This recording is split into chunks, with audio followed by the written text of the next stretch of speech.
Welcome to all dear students. आज के lecture में हम करने जा रहे हैं सर्व शिक्षा अभियान, जो है आपका यूनिट 3 का चैप्टर 3। हमने इससे पहले कर लिया है आपका कोठारी कमीशन, उसके बाद किया हमने नेशनल पॉलिसी ऑन एजुकेशन, उसके बाद हमने इसमें ऑपरेशन ब्लैक बोर्ड के बारे में पढ़ा। तो आज का जो हमारा टॉपिक रहेगा वो रहेगा SSA, जिसको कहा जाता है सर्व शिक्षा अभियान। अगर हम सर्व शिक्षा अभियान की बात करें तो ये 3 Ws और पर बेस्ड था। जैसे अगर फर्स्ट W की बात करें तो what, that is largest ever educational programme launched by GOI, that is government of India. अगर सेकंड W की बात करें दैट इज व्हेन नवंबर 2000। ठीक है, तो सर्व शिक्षा अभियान की जो नीति थी वो 2001 में लागू की गई, लेकिन कब आया था? ये 2000 में आया था। एंड वाई, क्यों आया था? To achieve the goal of universalisation of elementary education in a time bound manner. क्योंकि जो भी कमीशन आए, जो भी कमेटीज आई, जो भी नेशनल पॉलिसीज आई, उनका जो मेन मोटिव था वो यही था कि यूनिवर्सलाइजेशन ऑफ एलिमेंट्री एजुकेशन हो। लेकिन उसके अंतर्गत कुछ एक चीज़ें छूट रही थी हमसे कि यूनिवर्सलाइजेशन ऑफ एलिमेंट्री एजुकेशन में सभी के लिए जो शिक्षा थी उसके लिए एक अभियान की क्या थी? ज़रूरत थी। तो इसमें जो ऑब्जेक्टिव थे इसके और जो एम्स थे उसमें यही था कि हम क्या प्रोवाइड करें? To provide free and compulsory education to the children of 6 to 14 years age group as a fundamental right. क्योंकि जो सभी नागरिक हैं उनका ये एक फंडामेंटल राइट भी है, उनका मौलिक अधिकार भी है कि क्या हो, 6 से 14 वर्ष की आयु के जो भी बालक होंगे उनको क्या प्रोवाइड करनी है? हमने एलिमेंट्री एजुकेशन प्रदान करनी है। और इसके अंतर्गत अगर सर्व शिक्षा अभियान की बात करें तो इन्होंने ये डिसाइड किया कि हम क्या करेंगे, 2003 तक जो देश के सभी बच्चे हैं उनको 6 से 14 वर्ष की आयु तक हम free and compulsory education provide करेंगे। उसके बाद नेक्स्ट जो बात की गई वो बात की गई to universalise elementary education for community ownership of the school system. और इसमें ये बात रखी गई, सर्व शिक्षा अभियान के तहत जो गवर्नमेंट थी वो चाहती थी कि 2010 तक सभी बच्चों को प्रारंभिक शिक्षा दी जाए। मतलब 2010 तक, 2010 तक जो उद्देश्य था वो ये था कि प्रारंभिक शिक्षा जो एलिमेंट्री एजुकेशन है वो प्रोवाइड कर दी जाएगी। और इसमें डिसाइड किया गया कि 2007 तक देश के जो सभी बच्चे हैं उनको 5 वर्ष तक की प्राथमिक शिक्षा प्रदान की जाएगी।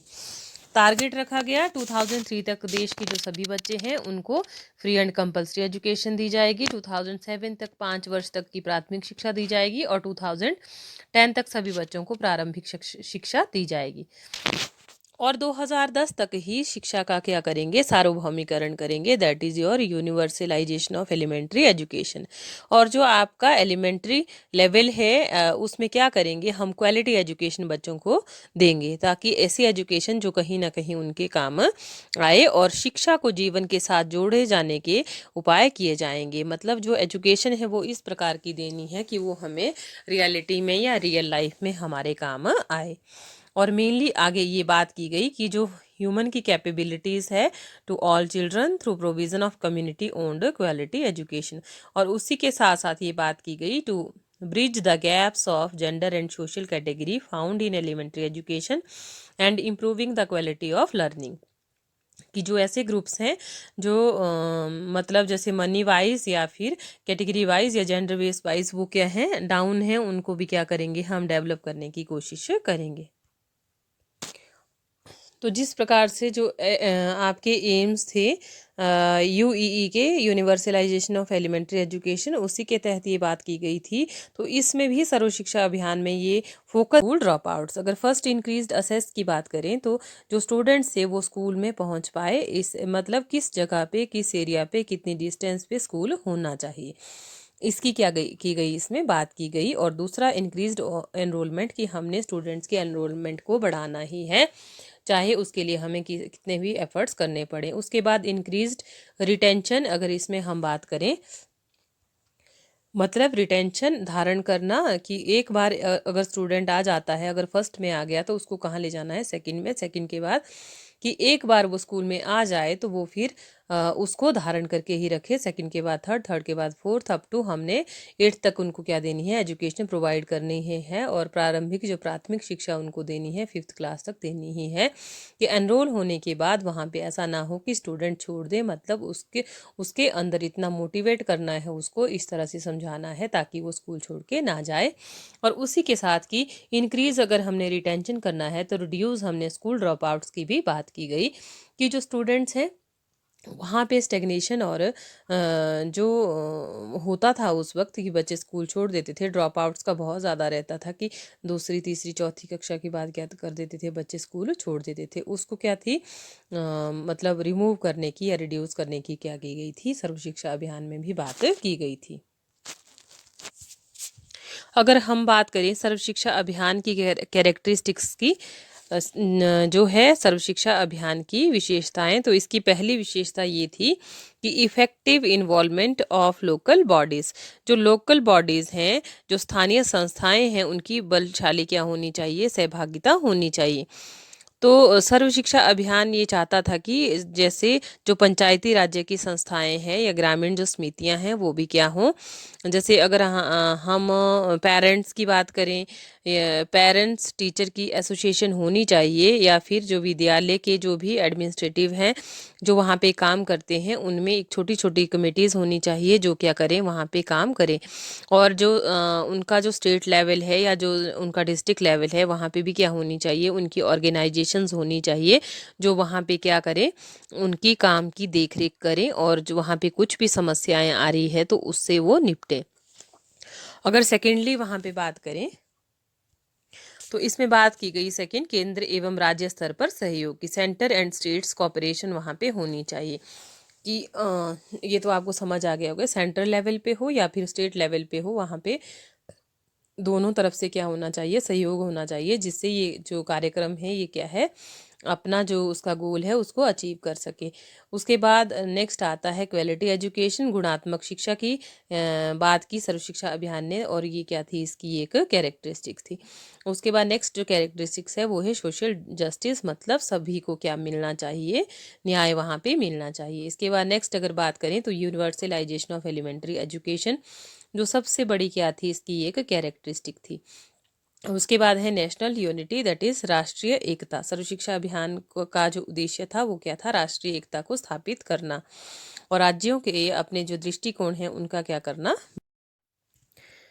अगर हम नेक्स्ट बात करें कि एजुकेशनल फैसिलिटीज़ अंडर सर्व शिक्षा अभियान क्या दी गई, तो सर्व शिक्षा अभियान के अधीन जो शैक्षिक सुविधाएं थी उनमें नंबर 1 आता है टीचर। तो शिक्षक के लिए जो सुविधा थी वो ये था कि 40 छात्र पर एक शिक्षक दिया जाएगा। उसके बाद जो प्राथमिक जो स्कूल्स हैं वहाँ कम से कम 2 शिक्षक क्या रहेंगे, उच्च प्राथमिक की प्रत्येक कक्षा के लिए एक शिक्षक होगा। कि 6, 7 अगर 8 क्लासेस हैं तो हर एक क्लास के लिए एक टीचर होगा। उसके बाद अगर स्कूल फैसिलिटीज़ की बात करें तो उसमें क्या होंगे, जो छोटे विद्यालय हैं अगर वहाँ पे ओपन करने हैं तो वहाँ पे जो स्टेट गवर्नमेंट है वो क्या करेगी, उनके रूल्स और रेगुलेशन के अकॉर्डिंग वहाँ पे ओपन किए जाएंगे। उसके बाद अगर क्लासरूम्स की बात करें तो क्लासरूम में ये व्यवस्था थी कि कम से कम 2 खुले और हवादार कक्ष क्या होने चाहिए, वहाँ पे होने चाहिए रूम्स, और उसमें बरामदा भी अवश्य होना चाहिए। ठीक है। उसके बाद अगर फ्री टेक्स्ट बुक की बात करें तो हर एक स्टूडेंट को, जो अनुसूचित जाति और जनजाति के हैं सभी लड़कियों को प्राथमिक व उच्च प्राथमिक स्तर की तक की पाठ्य पुस्तकें मुफ्त प्रदान की जाएंगी, जिसकी कुल कीमत क्या होगी, 150 रुपीज़। हर एक छात्र से अधिक नहीं होनी चाहिए, मतलब एक छात्र से अगर लेना भी है तो कितना लिया जाएगा, 150 रुपीज़ लिया जाएगा, या तो फ्री दी जाएंगी। उसके बाद अगर स्कूल बिल्डिंग की मेंटेनेंस की बात करें तो हर साल उसको 5,000 रुपये दिए जाएंगे। अगर उसके बाद अगर टीचिंग लर्निंग इक्विपमेंट्स की बात करें तो जो छोटे स्कूल्स हैं प्राइमरी, वहाँ पे हर एक वर्ष 10,000 रुपये दिए जाएंगे, और जो सीनियर जो सेकेंडरी विद्यालय हैं, ठीक है, जैसे उच्च प्राथमिक विद्यालय हैं या माध्यमिक विद्यालय हैं, वहाँ पे 50,000 रुपीज़ उनको हर वर्ष दिए जाएंगे। अगर हम इसमें नेक्स्ट बात करें विद्यालय अनुदान की, स्कूल ग्रांट की, तो इस योजना सर्व शिक्षा अभियान के तहत अगर फर्नीचर लेना है तो उसके लिए हर वर्ष 2,000 रुपीज़ स्कूल्स को दिए जाएंगे। उसके बाद शिक्षक टीचर ग्रांट की बात करें तो जो शिक्षक हैं हर एक वर्ष उनको 500 रुपीज़ क्या दिया जाएगा, ग्रांट उनको दी जाएगी। उसमें हर एक टीचर अपनी ज़रूरत के अनुसार क्या ले सकता है, सामग्री स्कूल्स के लिए ले सकता है। उसके बाद टीचर ट्रेनिंग की बात करें तो इन सर्विस जो टीचर हैं उनकी जो ट्रेनिंग रहेगी हर वर्ष वो कितनी होगी, 20 डेज़ की होगी।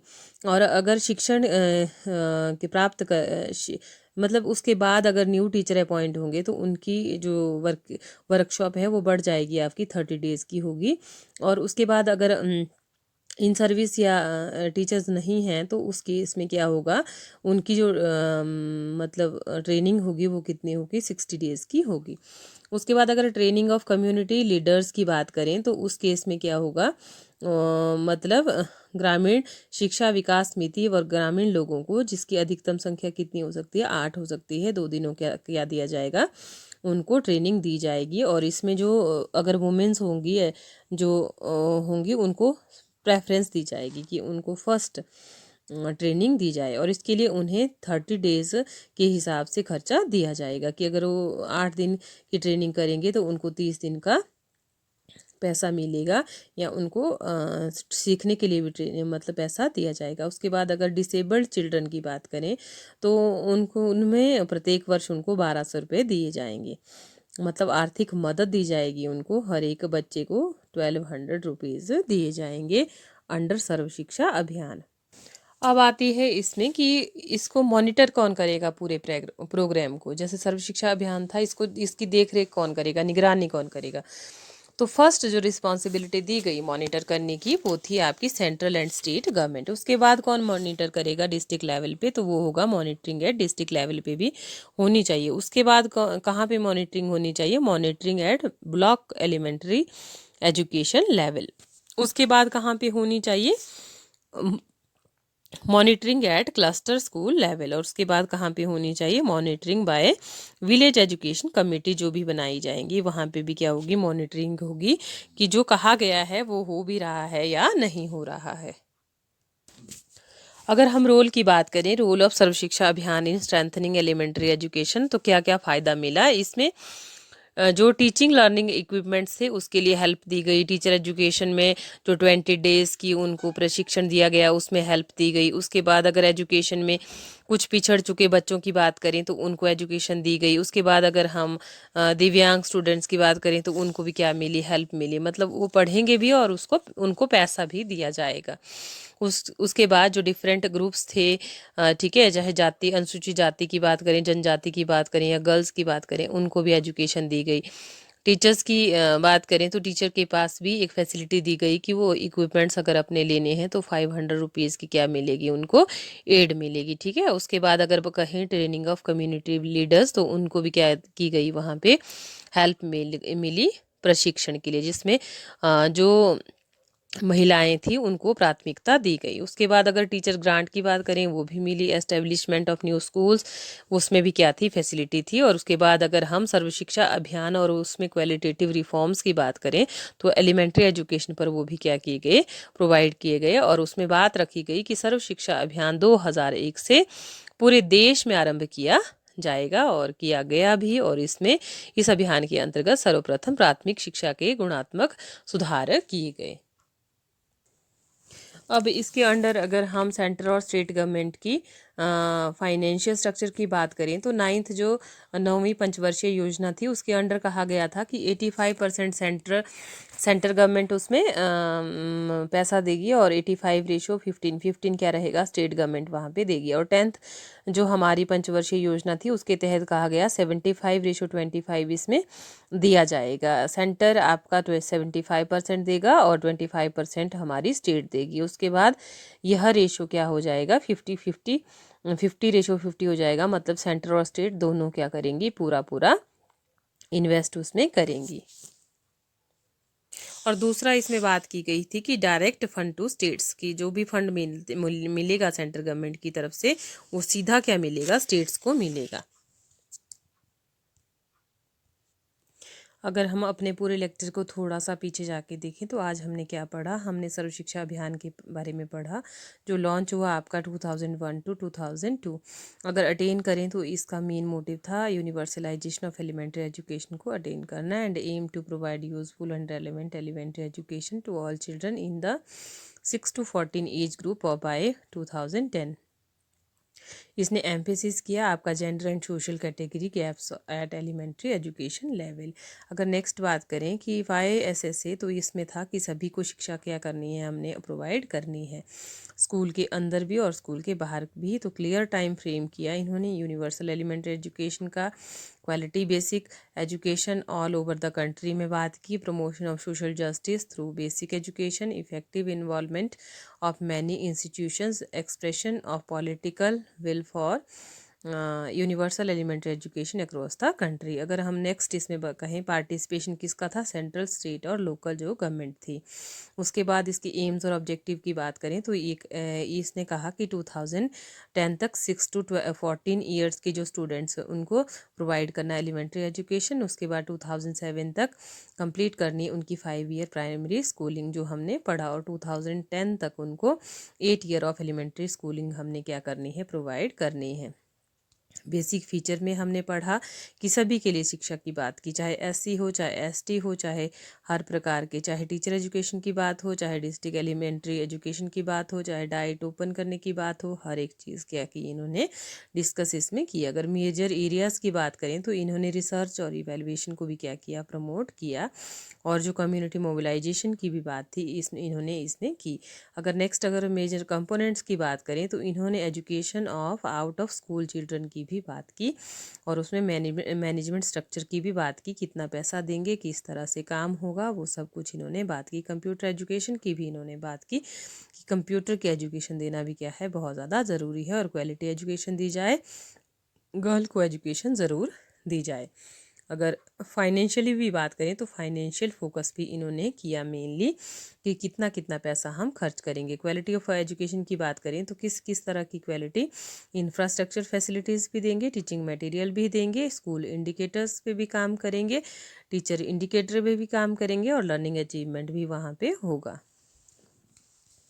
और इसमें बताया गया था कि एंड ऑफ जो 9th 5 ईयर प्लान था उसमें 2001 to 2 आपका सर्व शिक्षा अभियान क्या हुआ था, लॉन्च हुआ था, और जो 10th 5 ईयर प्लान था 2002 to 2007 इसमें इनिशियल टोटल आउटले क्या था उनका 17,000 करोड़ तक की क्या की गई थी, बात की गई थी। रेशो की हमने बात की, कितना आपका इस जो 2002 to 7 75:25, बाद में कितना किया गया, ये 50:50 है आपका, सेंटर का भी और स्टेट का भी। तो डियर स्टूडेंट्स, आज के लेक्चर में इतना ही। मुझे लगता है कि आपको सर्व शिक्षा अभियान बहुत अच्छे से समझ आ गया होगा। अगर एग्ज़ाम में बात करें तो एग्ज़ाम में इस पर आपको आता है शॉर्ट नोट राइट करने के लिए, ठीक है। तो शॉर्ट नोट्स में आपने इसका कॉन्सेप्ट लिखना है, कॉन्सेप्ट के बाद सर्व शिक्षा अभियान ने किन किन एरियाज़ पे बात की वो आपने इन शॉर्ट लिखना है। Thanks for watching my video, thank you so much.